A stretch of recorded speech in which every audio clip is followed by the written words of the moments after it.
Kuna nyakati kwenye soka fedha huisha kila kitu, lakini zipo nyakati nyingine ambazo pia maamuzi makubwa hayafanywi kwa kuangalia mkwanja uliopo mezani, ila ni kutokana na kile ambacho kipo moyoni. Hivyo ndivyo ilivyokuwa kwa Prince Dube wakati vigogo wa soka Afrika wakivutana kuwania saini yake, huku mezani kukiwa na ofa zaidi ya shilingi bilioni 2 kwa pamoja kutoka Libya, Afrika ya Kusini na Tanzania. Mshambuliaji huyo wa Zimbabwe alifanya uamuzi ambao haukutegemewa na wengi. Baada ya kuendelea kutafuta mafanikio katika ligi zenye ushindani mkubwa na mishahara minono, Dube amegeuza usukani na kurejea nyumbani Zimbabwe, ambako amesaini mkataba wa miaka 2 na Hard Rock FC.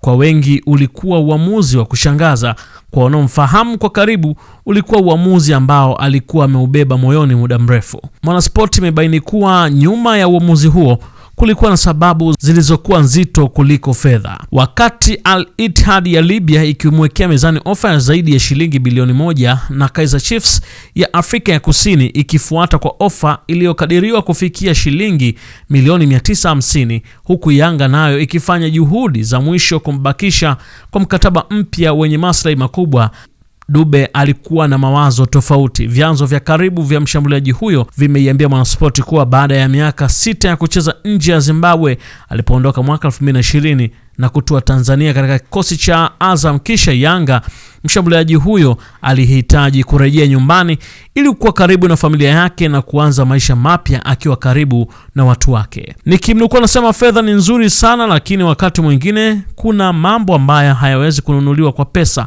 Prince aliona umefikia wakati wa kurudi nyumbani, alihitaji utulivu wa maisha na kuwa karibu na familia yake. Hilo ndilo lililobeba uamuzi wake, kilisema chanzo hicho. Wakati familia ikipewa uzito mkubwa katika hilo, lakini inaelezwa uongozi wa Yanga ulikuwa kama haujafikia mwafaka wa kumpa mkataba mshambuliaji huyo, ambaye mwenyewe aliona bora afanye uamuzi haraka kabla ya mambo hayajawa mabaya kwake.